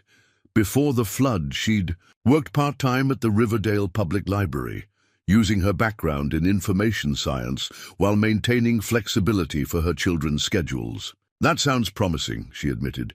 "Did he share any details?" "Full-time position, benefits included. The previous librarian is retiring next month. If you're interested, I can pass along your contact information." "Yes, please do," Sarah said, hope rising in her chest. A stable job with benefits would be a significant step toward rebuilding their independence. After ending the call with Beth, Sarah stepped outside to check on her children. Emma and Mia were collecting wildflowers near the garden, while Liam was nowhere in sight, likely exploring the wooded area behind the property, where he'd discovered an old treehouse earlier in the week. The sound of an approaching vehicle drew Sarah's attention. A moment later, Dex's black truck appeared on the gravel driveway, moving slowly as if the driver was uncertain of his welcome. Sarah felt an unexpected flutter in her stomach at the sight. Mia spotted the truck and dropped her flowers, racing toward the driveway with Emma close behind. By the time Dex parked and stepped out, both girls were waiting expectantly, bombarding him with questions about where he'd been and what he'd been doing. Sarah approached more slowly, taking in Dex's appearance. He looked tired, with dark circles under his eyes and a tension in his shoulders that hadn't been there before. But as he listened to Mia's animated account of the turtle they'd named Franklin, a genuine smile softened his features. "We thought you might not come back," Emma said bluntly, fixing Dex with her direct blue gaze. Dex glanced up, meeting Sarah's eyes over the girls' heads. "I had some complicated business to handle," he explained, "but I always planned to return." "Did you catch the bad guy?" Mia asked, peering up at him with wide eyes. A shadow crossed Dex's face. "It's a bit more complicated than that," he said carefully. "Sometimes situations aren't as simple as good guys and bad guys." Sarah recognized the evasion for what it was, a conversation better continued without young ears present. "Girls, why don't you go find Liam and tell him Mr. Harmon is back? I think he was checking the treehouse." Once the children had dashed off, Sarah turned to Dex. "You look exhausted. Coffee? Please." He nodded gratefully. "It's been a long couple of weeks." Inside the cabin, Sarah noticed Dex taking in the small changes they'd made to the space. Wildflowers in mason jars on the windowsills, children's artwork taped to the refrigerator, books and games neatly arranged on shelves that had previously held only dust. The cabin looked lived in now, cared for. "I hope you don't mind the additions," Sarah said as she prepared the coffee. "The kids wanted to make it feel more like home." "I don't mind," Dex assured her, sinking into a kitchen chair. "My grandfather would have approved. He always said, 'A house needs children's laughter to truly be alive.'" Sarah set a steaming mug before him and took the seat across the table. "So, Mercer, what happened?" Dex wrapped his hands around the mug, gathering his thoughts. "I negotiated a deal. It wasn't easy, and it required calling in favors I've accumulated over the years. But Dean Mercer turned himself in yesterday with the understanding that the charges would be reduced to accessory after the fact rather than armed robbery. He'll serve time, probably 18 months instead of the 5 to 10 years he was facing, but his sister can keep her business and he'll have a chance at a normal life afterward." Sarah absorbed this information, impressed by Dex's dedication to finding a more just resolution. "That's not exactly standard bounty hunter procedure, is it?" "No," Dex admitted with a wry smile. "My bail bondsman is furious about the reduced fee, and I've probably damaged some professional relationships, but it was the right thing to do." "Because of what Jack wrote about him?" Sarah asked curiously. Dex considered this. "Partly. Your husband's letter humanized Mercer for me, but it was more than that. Meeting you and your family, it made me question assumptions I've operated under for years. The world isn't as black and white as I've treated it." The admission clearly cost him something. Dex Harmon was not a man, accustomed to reconsidering his worldview or acknowledging when it shifted. "That takes courage," Sarah said quietly, "to change your perspective after so long." Dex looked uncomfortable with the praise. "How are things here? Any problems with the property?" Sarah accepted the change of subject. "Nothing major. The water heater was temperamental for a few days, but Liam and I followed a YouTube tutorial and fixed it. Oh, and I might have a job opportunity at the county library about 30 minutes from here." "That's good news," Dex said with genuine pleasure in his voice. "When would you start?" "If I get it," Sarah emphasized. "The interview is next week." Beth connected me with the manager. They were interrupted by the return of the children, with Liam leading the charge this time. The 12-year-old approached Dex with newfound confidence. "Mr. Harmon, I fixed the loose boards on the back porch," he reported seriously, "and I oiled the hinges on the shed door. They don't squeak anymore." "Good work," Dex replied, equally serious. Those hinges have been troublesome for years. Liam straightened at the praise. I found some fishing line in the shed too. I've been practicing casting at the pond, but I haven't caught anything yet. The technique takes time to master. Dex said, I could show you a few tricks my grandfather taught me, if you're interested. The boy's face lit up. Really? That would be awesome. Mr. Harmon just got back from a long trip, Sarah reminded her son. He probably needs rest before fishing. Lessons. But Dex shook his head. I've been driving for hours. Some fresh air and movement would do me good. To Liam, he added, Get the gear ready. I'll meet you at the pond in 15 minutes. As Liam raced off to prepare, Emma approached more cautiously. Mom said you help people who are in trouble, she said, studying Dex thoughtfully. Is that why you helped us? Because we were in trouble? The directness of the question caught Dex off guard. He glanced at Sarah, who watched with interest, curious herself about his answer. I helped you because your mum is very brave, Dex finally replied. And because sometimes people need a hand when life gets difficult. My grandfather taught me that. Emma considered this, then nodded as if satisfying her own internal assessment. I'm drawing a map of the property, she informed him, with all the plants and animals marked. Would you check it for accuracy when I'm done? I'd be honored, Dex said solemnly, earning a rare smile from the serious 10-year-old. Mia, not to be outdone, tugged at Dex's sleeve. Will you push me on the swing later? Mom doesn't push high enough. Mia, Sarah admonished gently, Mr. Harmon isn't here to entertain you. It's fine, Dex assured her, surprising himself with how much he meant it. Swing pushing is definitely on my agenda for today. As the children dispersed to their various activities, Sarah watched Dex with newfound appreciation. For a man who claimed to be uncomfortable around people, he handled her children with remarkable patience and genuine interest. You're good with them, she observed. Natural, even. Dex shrugged, embarrassed by the observation. They're good. Kids. Make it easy. No, Sarah contradicted gently. They're children who've experienced significant trauma and loss. The fact that they're comfortable with you, that they seek your approval and attention, that's not about them being good kids. That's about you making them feel safe and valued. The insight clearly unsettled Dex, who stood abruptly. I should get my bag from the truck, and Liam will be waiting for those fishing lessons. Sarah let him go, recognizing his need to retreat from emotional territory that felt too exposing. She understood the impulse well. After Jack's death, she'd developed her own defensive mechanisms against vulnerability.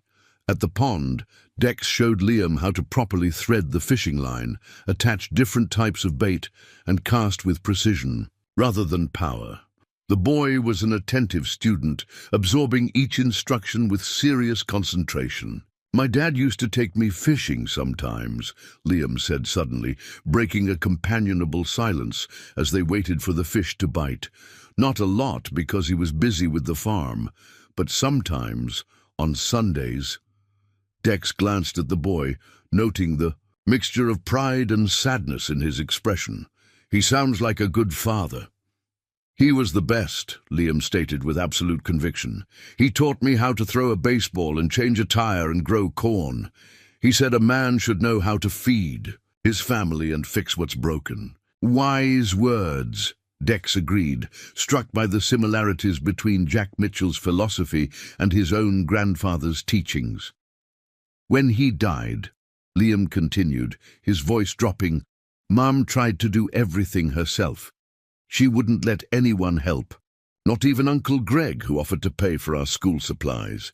She said we didn't need charity. Dex absorbed this information, understanding better why Sarah seemed so determined to re-establish her independence despite their circumstances. That's why it's weird she let us stay here, Liam added thoughtfully. She must really trust you. The observation landed with unexpected weight. Trust was not something Dex encountered often in his line of work. Quite the opposite. He dealt primarily with people who had broken trust, who lived in the shadows of broken promises and violated agreements. Your mom is smart, Dex said carefully. She makes good decisions for your family. Liam nodded in agreement. Yeah, but she's sad a lot, even when she tries to hide it. I can tell. Before Dex could formulate a response to this vulnerable confidence, Liam's fishing rod bent sharply. You've got a bite, Dex exclaimed, grateful for the distraction. Remember, what I showed you, don't jerk too hard, just maintain steady pressure. The next few minutes were filled with the excitement of Liam's first catch, a decent-sized bass that thrashed impressively before being carefully unhooked and released back into the pond. The boy's face shone with accomplishment, his earlier, somber mood replaced by jubilation. "Wait till I tell Emma and Mia," he exclaimed. They didn't believe there were real fish in here. As they packed up the fishing gear, Dex found himself reflecting on Liam's words about his mother. Despite Sarah's remarkable resilience, the weight of her circumstances was clearly taking a toll, a reality her son was perceptive enough to recognize, even as she tried to shield her children from her own struggles. By evening, Dex had fulfilled his promises, fishing lessons with Liam, reviewing Emma's meticulous property map, and pushing Mia on the swing until Sarah insisted it was time for dinner. As the family gathered around the kitchen table, Dex found himself included in their routine, as if it were the most natural thing in the world. The meal was simple: spaghetti with sauce from a jar, garlic bread, and a salad. But the conversation and laughter that accompanied it gave it a warmth Dex had rarely experienced. The children recounted their adventures of the past 2 weeks, each talking over the others in their eagerness to share their discoveries about the property. "We saw a deer and her baby," Mia informed him importantly. "They came right up to the garden fence. Emma said we shouldn't make noise or they'd run away." "Smart thinking," Dex nodded to Emma. "Deer are easily startled, but if you're still and quiet, they'll sometimes get curious enough to come closer." "I've been keeping a nature journal," Emma explained, her usual reserve softening slightly, "cataloging all the different species we've seen. There's so much more wildlife here than in Riverdale." Sarah watched the interaction with a mixture of pleasure and caution.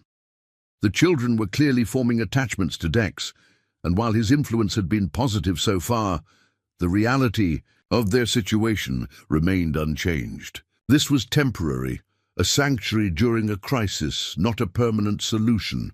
Eventually, they would need to establish their own home again, independent of Dex's generosity. After dinner, as the children prepared for bed, Dex helped Sarah with the dishes, a domestic scene so ordinary yet so foreign to his usual existence that it created a strange dissonance within him. "You've been quiet," he observed as Sarah handed him a plate to dry. She sighed, keeping her voice low to avoid being overheard by the children. "I'm concerned about how attached the kids are getting to this place, to you." Dex absorbed the implied warning without offense. "It's understandable. They've lost their home, their sense of security. The cabin represents stability at a time when everything else is uncertain."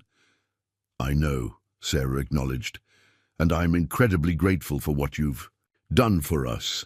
But the reality is, we can't stay here indefinitely. The kids need to understand that this is temporary, a stepping stone while we rebuild."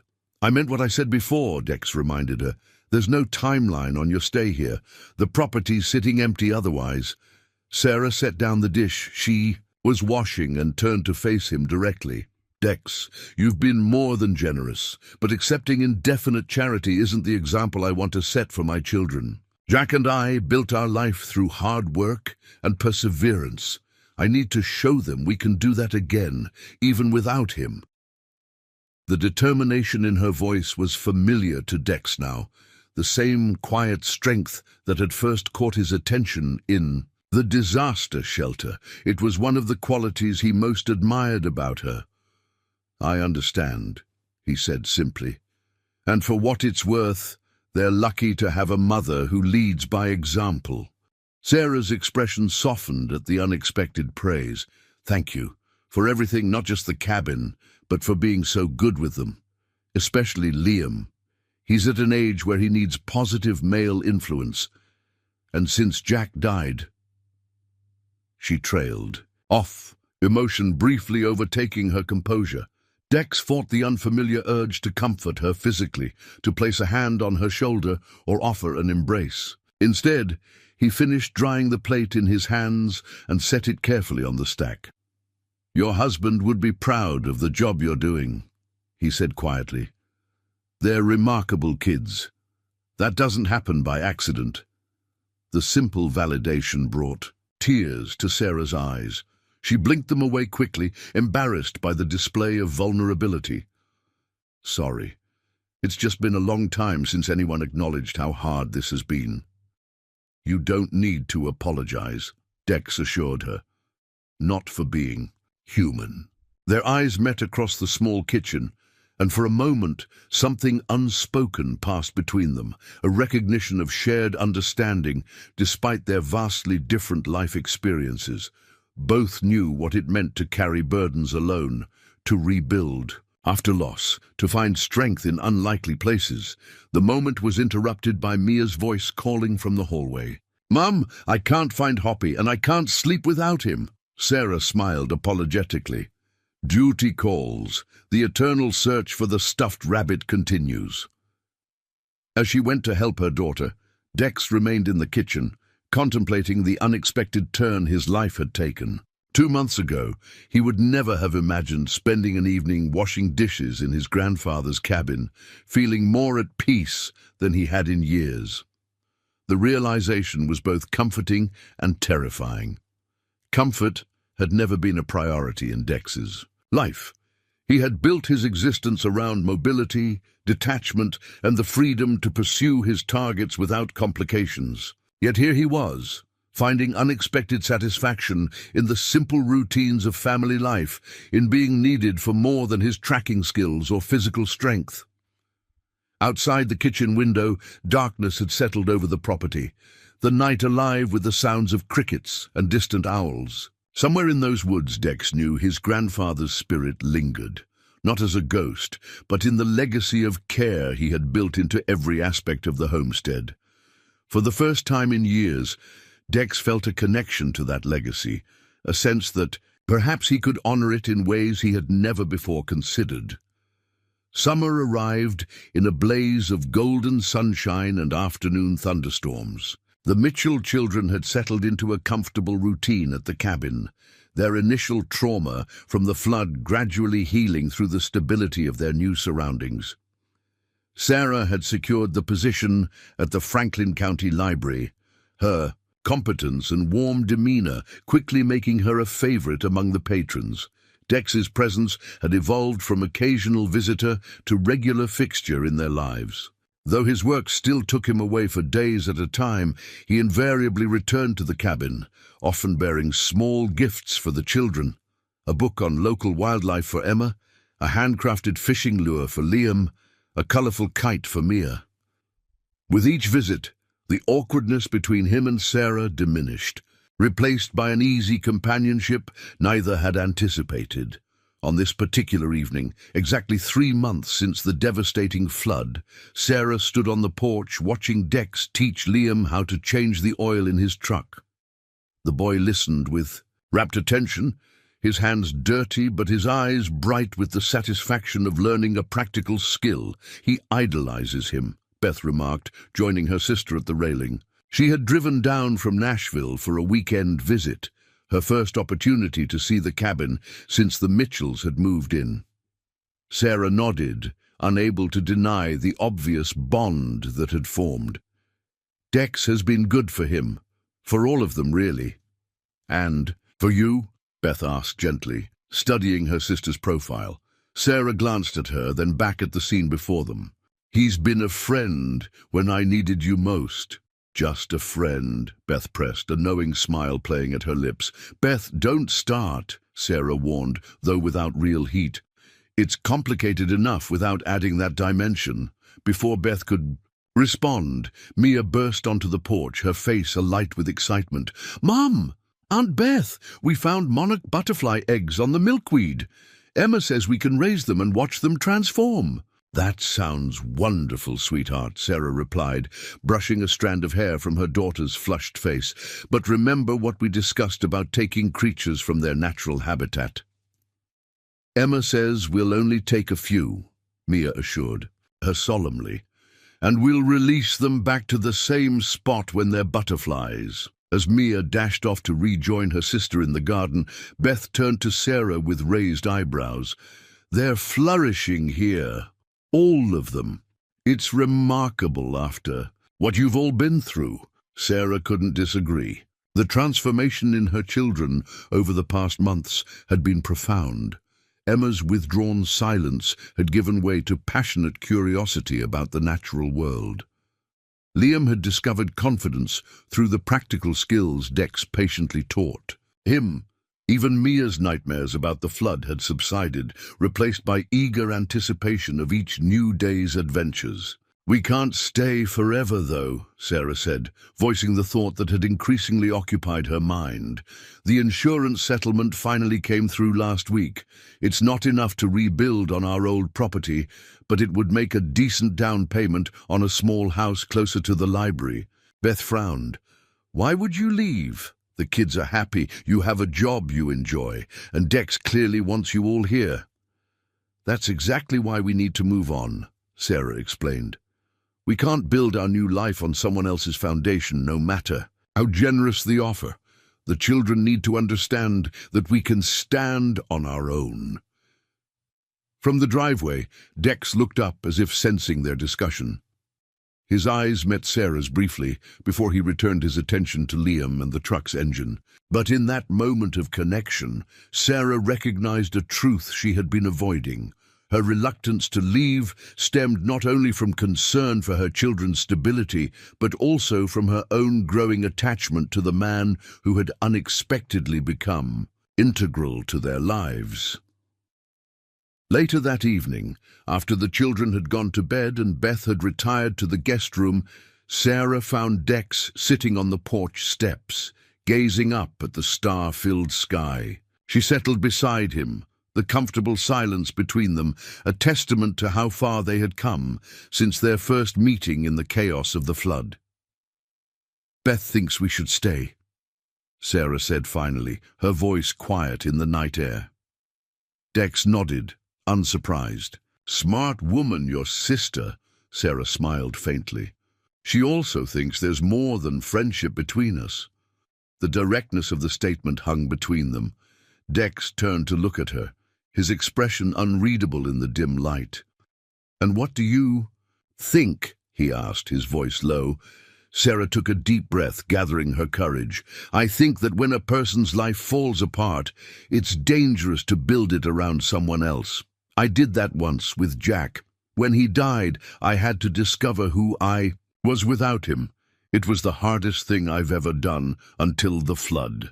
You're afraid of being dependent, Dex observed, understanding immediately. Not just for myself, Sarah acknowledged. For the children, too. They've lost so much. Their attachment to you, to this place, it scares me. What happens if it doesn't last? If your work takes you away permanently, or you decide you want your solitary life back? Dex was quiet for a long moment, considering her words. When he finally spoke, his voice carried a certainty Sarah had rarely heard from him. 3 months ago, I would have told you that my life was exactly as I wanted it. Uncomplicated, mobile, free from emotional entanglements. He looked out over the darkened property, his profile strong against the night sky. I was wrong. He turned to face her directly. Meeting you and your children changed something fundamental for me, Sarah. This place has always been a refuge, but never a home, not until you all filled it with laughter and chaos and life. The confession hung between them, raw with honesty. Sarah felt tears gathering and blinked them away, unwilling to cloud this moment with emotion. I'm not asking you to depend on me, Dex continued carefully. God knows I'm still figuring out how to be present in ways that matter. But I'm asking you to consider that independence doesn't have to mean isolation. Maybe we've all found something here worth preserving." Sarah studied his face, seeing past the hardened exterior to the man beneath, a man who had risked his professional reputation to help a stranger connected to her husband, who had opened his home and gradually his heart to a family in need, who had discovered within himself a capacity for nurturing that decades of solitude had buried but not destroyed. "I've been offered a promotion at the library," she said, seemingly changing the subject. "Head of community outreach. It would mean permanent employment, better benefits for the kids." Dex nodded, waiting for her to continue. "I was going to use the insurance money to find our own place," Sarah admitted, "to prove we could rebuild without depending on charity." "And now?" Dex asked quietly. Sarah took a deep breath. "Now I'm wondering if there's a middle ground, a way for us to maintain our independence while also acknowledging what we've built here." She gestured toward the cabin. "This place has become more than a shelter for us. It's become part of our healing. And you—" She hesitated, then continued, with frank honesty, "You've become important to all of us, Dex, in ways I never expected." The confession cost her something, a surrender of the careful distance she had maintained since Jack's death, a recognition of vulnerability she had fought to overcome.